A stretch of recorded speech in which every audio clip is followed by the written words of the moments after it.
کبھی مایوس مت ہونا، اندھیرا کتنا گہرا ہو، کبھی مایوس مت ہونا، اندھیرا کتنا گہرا ہو۔ Subscribe to our YouTube channel 6TV India.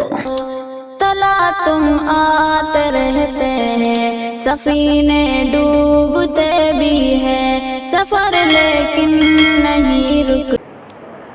سامعین محترم، عزیزان گرامی، اور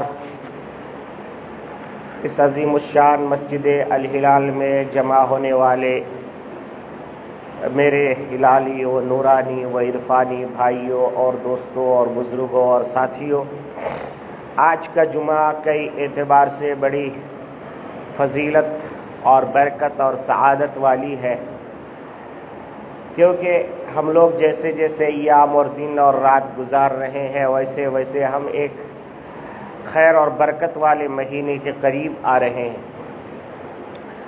جو جتنا عظیم ہوتا ہے اس کی تیاریاں بھی اتنی عظیم ہونی چاہیے اور ہوتی ہے۔ جیسا کہ آپ جانتے ہیں کہ آپ کے گھر میں اگر کوئی عظیم کوئی بڑا مہمان آنے والا ہو تو آپ گھر کی صفائی کرتے ہیں، اپنے بیڈ شیٹ کو بدلتے ہیں، صوفے کے کور کو بدلتے ہیں، ہر طریقے کی تیاری کرتے ہیں تاکہ احساس آنے والے کو یہ نہ ہو کہ میرے آنے کی تیاری انہوں نے صحیح ڈھنگ سے نہیں کی۔ تو اسی طریقے سے ہم لوگ جیسے جیسے قریب آ رہے ہیں تو ہمیں بھی اپنی اپنی تیاری میں لگ جانی چاہیے۔ بہرحال انشاءاللہ گزشتہ جمعہ بھی ہمیں موقع ملے گا، پھر میں اس سے تفصیل کے ساتھ آپ سے گزارش کروں گا۔ آج جو میں نے قرآن حکیم قرآن مقدس کی 2 آیت کریمہ تلاوت کی ہے، ایک سورۃ البقرہ یعنی دوسرے جز دوسرے پارے کی ہے، اور دوسری آیت جو ہے وہ 21ویں پارے کا ہے۔ تو میرے عزیز دوستوں اور بزرگوں، اللہ تبارک و تعالی نے یہاں پر کچھ چیزوں کا تذکرہ ایسے انداز میں فرمایا، فَاذْكُرُونِي أَذْكُرُكُمْ، کہ اے انسانوں، اے میرے ماننے والوں، تم میرا تذکرہ کرو، تم مجھے یاد کرو۔ خود اللہ کہہ رہے کہ تم مجھے جب یاد کرو گے تو پھر میں کیا کروں گا، اس کے بدلے میں تمہیں بھی یاد کروں گا۔ فَاذْكُرُونِي أَذْكُرُكُمْ، تم یاد کرو گے زمین میں، تم یاد کرو گے مسجد کے کونے میں، تم یاد کرو گے کسی جماعت کی محفل میں، تم یاد کرو گے اپنے دوست احباب کے سامنے، تم یاد کرو گے اپنے بیوی بال بچوں کے سامنے، میں تمہیں یاد کروں گا فرشتوں کی نورانی محفل میں یاد کروں گا، میں تمہیں عرش پر یاد کروں گا، میں تمہیں عرش کرسی پر یاد کروں گا۔ اللہ تبارک و تعالی نے فرمایا فَاذْكُرُونِي أَذْكُرُكُمْ، یعنی جو انسان یہ چاہتا ہے کہ اس کا رب اسے یاد رکھے اور اس کا تذکرہ آسمانوں پر ہو، زمینوں پر ہو، اس کا تذکرہ عرش کرسی پر ہو، اس کا تذکرہ فرشتوں کے محفلوں میں ہو، تو پھر اسے چاہیے کہ وہ اپنے رب کو یاد کر لیا کرے، اللہ کو یاد کر لیا کرے، اللہ کا تسبیح بیان کر لیا کرے۔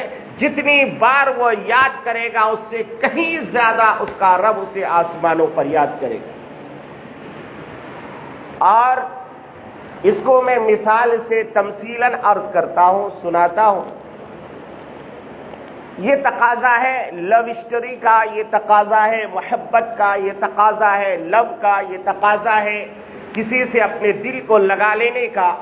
اور خصوصاً نوجوانوں کو یہ بات بڑی آسانی سے سمجھ میں آئے گی، مگر آج جو بوڑھے ہو گئے وہ بھی تو کسی زمانے میں نوجوان تھے، اس لیے ان کو بھی سمجھ میں آئے گی۔ وہ اپنی زندگی کے ان ایام کو یاد کرے جس زمانے میں اس کو کسی سے محبت ہو گئی، اور محبت کا تقاضا یہ ہوتا ہے کہ محب اور محبوب یعنی محبت کرنے والا اور محبوبہ یہ دونوں تنہائی چاہتے ہیں. اسی لیے اللہ کے نبی صلی اللہ تعالی علیہ وسلم کے بارے میں آتا ہے حبب الی خلا، یعنی اللہ کے نبی صلی اللہ علیہ وسلم کو، اپنے حبیب صلی اللہ علیہ وسلم کو اپنے رب سے ایسی محبت ہو گئی کہ آپ خلوت میں رہنا پسند کرتے تھے، تنہائی میں رہنا پسند کرتے تھے، لوگوں سے کٹ کے چھٹ کے ہٹ کے لوگوں کی بھیڑ بھڑاکا سے دور چلے جاتے تھے. اسی لیے حجاج کرام کو پتہ ہے اور وہ لوگ اپنی آنکھوں سے دیکھ چکے ہیں کہ غار حرا مکہ المکرمہ سے کافی دور ہے. آپ پیدل نہیں جا سکتے، آپ کو سواری پہ جانا پڑتا ہے، آپ کار ٹیکسی میں جاتے ہیں، اور جانے کے بعد پھر وہاں کا سیارہ اور وہاں کا دکھانے والا آپ کو پہاڑ کی کافی دور سے نیچے سے وہ اشارہ کر کے دکھاتا، دیکھو وہ ہے غار حرا.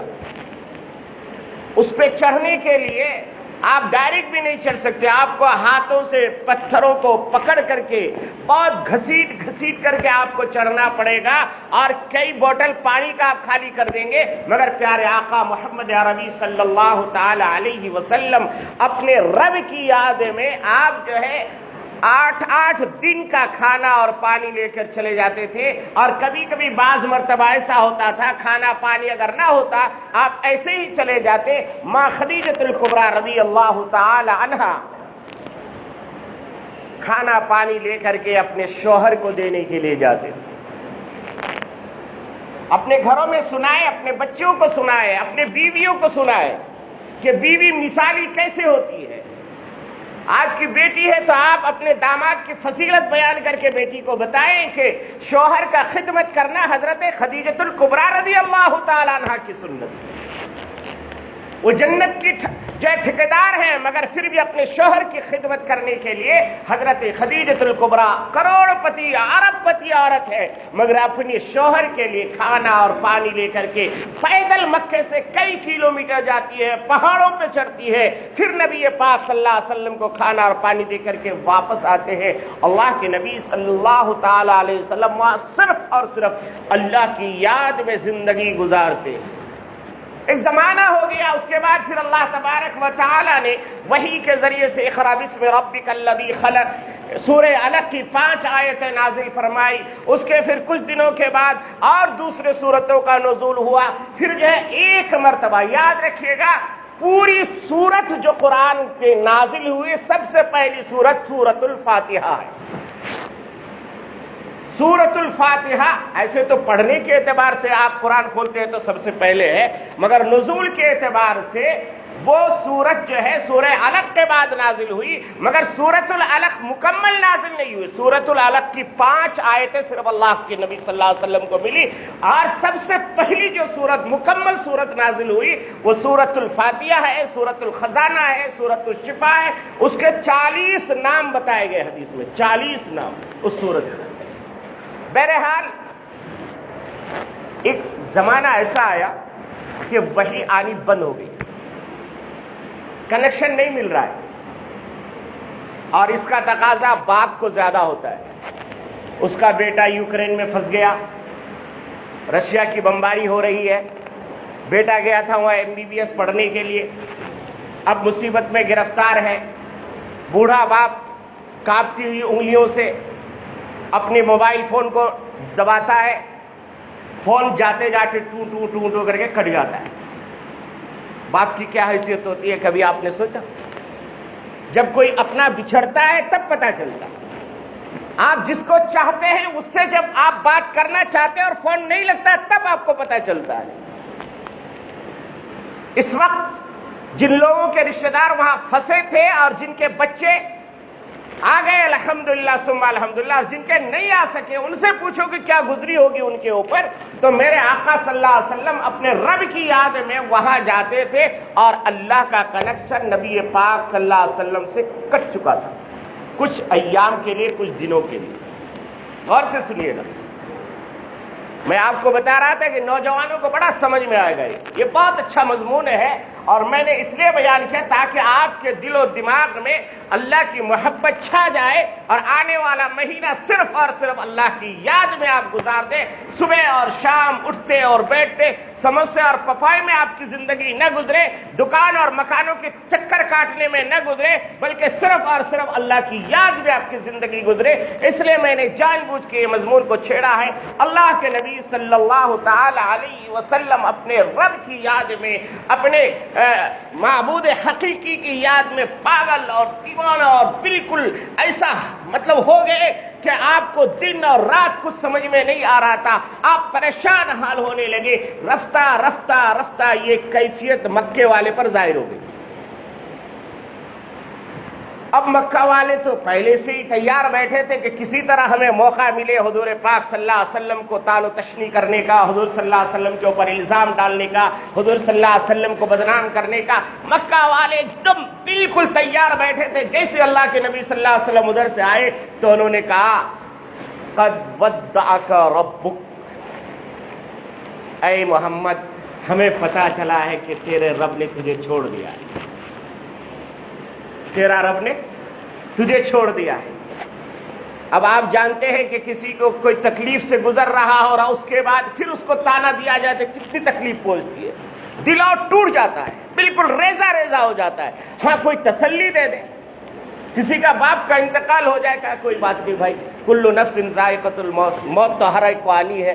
تمہارے والد صاحب بڑے نیک تھے, تمہارے والد صاحب بڑے اچھے تھے, خدمت گزار تھے, فلاں تھے, اللہ کو ان کو جنت ہے. تو تسلی کے جو الفاظ ہیں یہ بہت اچھے لگتے ہیں اس ٹائم میں جب انسان تکلیف میں ہو. اس ٹائم میں اگر کوئی آ کے گئے تیرا باپ تو جواڑی تھا, تیرا باپ تو شرابی تھا, وہ تو مرتے ہی جہنم میں جا کے جلے گا, ارے تو بھی اسی کا بیٹا ہے. اگر ایسا کوئی الفاظ کہہ دے تو اس وقت ایسا لگے گا کہ آپ اس کا خون پی جائیں گے, آپ اس کا کچھ بھی کر ڈالنے کے لیے تیار ہو جائیں گے, آپ کا دل چھلنی ہو جائے گا کیونکہ آپ بڑے تکلیف سے گزر رہے ہیں. بہرحال اللہ کے نبی صلی اللہ علیہ وسلم کافی تکلیفوں سے گزر رہے تھے اپنے رب کی یاد میں, اور رب کی طرف سے وحی نہیں آ رہی تھی.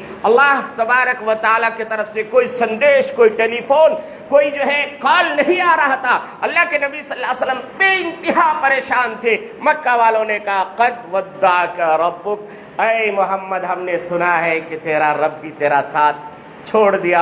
مکہ والے تھے تجھے چھوڑ ہی چکے ہیں, مکہ والے کا تو دشمنی تو نے مول لے لیا. ایک سہارا تھا کہ تو اپنے رب کی یاد میں تھا, اب اس نے بھی تیرا ساتھ چھوڑ دیا. ایک دن کا واقعہ ہے, اللہ کے نبی صلی اللہ علیہ وسلم بہت مغموم حالت میں, غمگین حالت میں, پریشانی کے حال میں آپ جو ہے دار ارقم میں بیٹھے ہوئے تھے اپنے صحابہ کے درمیان, چند ساتھیوں کے درمیان جنہوں نے اس وقت تک کلمہ پڑھا تھا. اور اسی درمیان میں اچانک اللہ کے نبی صلی اللہ علیہ وسلم کے سامنے کا دروازہ کھلا تو دیکھتے کہ آپ کی سگی چچی ام جمیل, نام ہے ام جمیل, مگر کام بڑی خطرناک.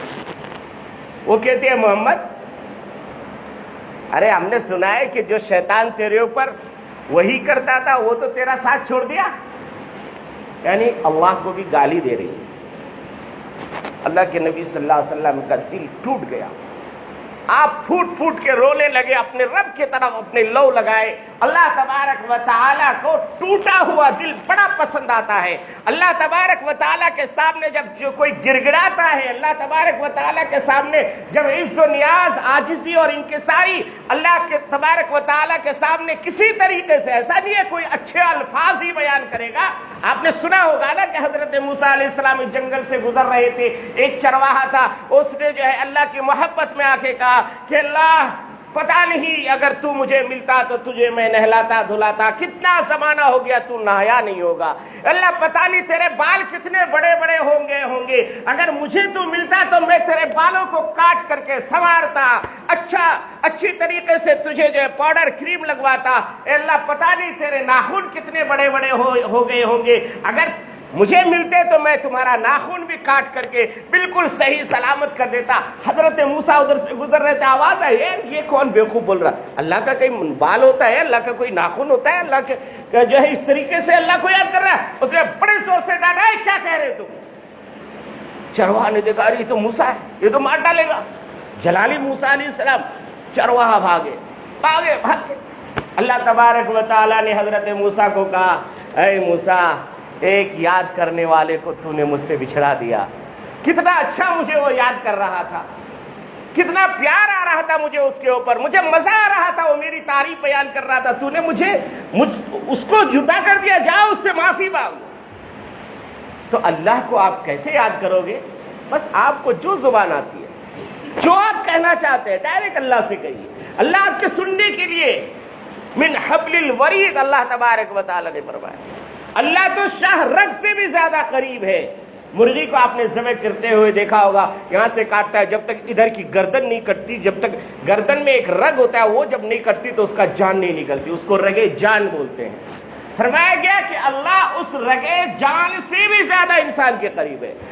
تمہارے انہو علیم بذات الصدور فرمایا، اللہ تبارک و تعالی نے فرمایا انسانوں میرے بندو تمہارے دل میں خیال بعد میں آتا ہے، پہلے میں جان لیتا ہوں، اس لیے تم مجھے یاد کیا کرو، مجھے پکارا کرو۔ تو میں آپ کو بتلا رہا تھا اللہ تبارک و تعالی نے اپنے حبیب صلی اللہ علیہ وسلم کی سے جو یہ سلسلہ تھا وحی کا، اور ام جمیل نے جو یہ ٹھوکر لگائی، تو اس کے بعد اللہ کے نبی صلی اللہ علیہ وسلم کا دل ٹوٹ گیا۔ اب یہاں رک کر کے 2 منٹ آپ ذرا تصور کی دنیا میں جائیے، آپ کسی سے بے انتہا محبت کرتے ہیں، بہت زیادہ چاہتے ہیں۔ نوجوان اپنی جوانی کو یاد کریں، عمر والے اپنی جوانی کو یاد کریں۔ جائز اور ناجائز وہ الگ بات ہے، ہمیں جائز محبت کرنی چاہیے۔ کچھ نوجوان اپنی کچھ لڑکیوں کو پھنسا لیتے ہیں اور پھر کہتے ہیں ہم تو جائز محبت کرتے ہیں۔ دنیا میں کوئی جائز محبت نہیں ہوتی۔ کسی اجنبی لڑکی سے بات کرنا کسی بھی صورت سے، تمہارا دل آب زمزم سے کیوں نہ دھویا گیا ہو، تمہارے دل کا جو ہے بالکل غلاف کعبہ سے کیوں نہ لپٹ کے آپ نے بات کی ہوگی، مگر پھر بھی وہ جائز محبت نہیں ہوتی۔ کوئی بھی محبت ہاں جائز محبت ہے، ماں سے محبت کرو، باپ سے محبت کرو، رشتہ دار سے محبت کرو، تمہارے جتنے عزیز و اقارب ہیں اس سے محبت کرو۔ ہاں آپ بیوی کی شکل میں جائز محبت کرنا چاہتے ہیں، آپ 2 گواہ بنائیے، ایک وکیل بنائیے، مسجد ہلال میں آئیے، امام صاحب کو کہیے بھائی میرا سنت کے مطابق نکاح پڑھا دیجئے، اس دن سے آپ کی جائز محبت شروع ہو جائے گی۔ اس سے پہلے کوئی جائز محبت نہیں، کہیں پر اس کا کہیں پر کوئی شوشہ نہیں ہے۔ تو بہرحال پھر بھی میں آپ کو بتا رہا ہوں، جو لوگ محبت کے بیمار ہیں، جو لوگ محبت کے راستے کے مسافر ہیں، وہ لوگ محبت کرتے کرتے اچانک غائب ہو گئے، اب ادھر سے بھی نہیں ادھر سے بھی نہیں۔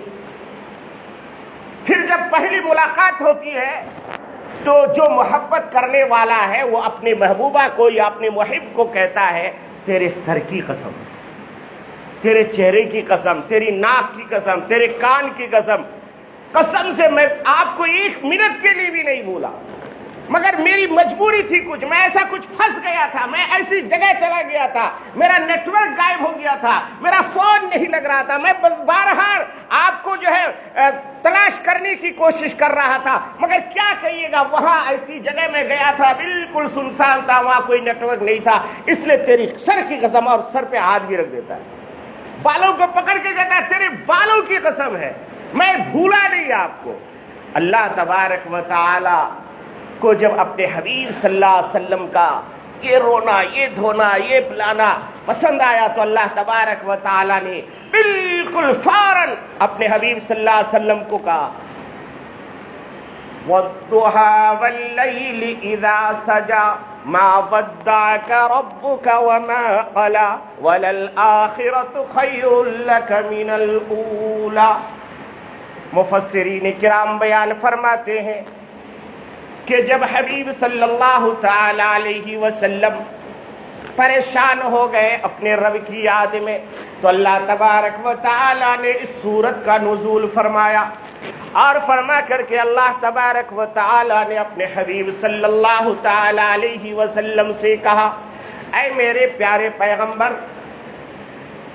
چڑھتے سورج کی قسم، دن کے اجالے کی قسم، دن میں جتنے جگمگاہٹ ہوتی ہے اس کی قسم، دن کے ہنگاموں کی قسم، دن کے سارے کاروبار کی قسم، اور فرمایا کہ رات کے سناٹے کی قسم، اور رات میں سکون و اطمینان سے سونے والے کی قسم، یعنی رات کے اوپر تذکرہ فرما کے اللہ تبارک و تعالی نے فرمایا واللیل اذا یغشا، اللہ تبارک و تعالی فرماتے ہیں رات کی تاریکی کی قسم۔ اور آپ ذرا غور کر کے دیکھیے کہ دن میں یہی کام ہوتا ہے، انسان کاروبار میں جاتا ہے، ہنگاموں میں لگتا ہے، رات دن کا جو ہے سورج کی روشنی پھیلتی ہے، دن کے اندر جگمگاہٹ ہوتی ہے، اور جب انسان دن میں کام کاج کر کے تھک ہار کر کے گھر جاتا ہے، رات کا سناٹا چھاتا ہے اور رات میں سکون سے اطمینان سے انسان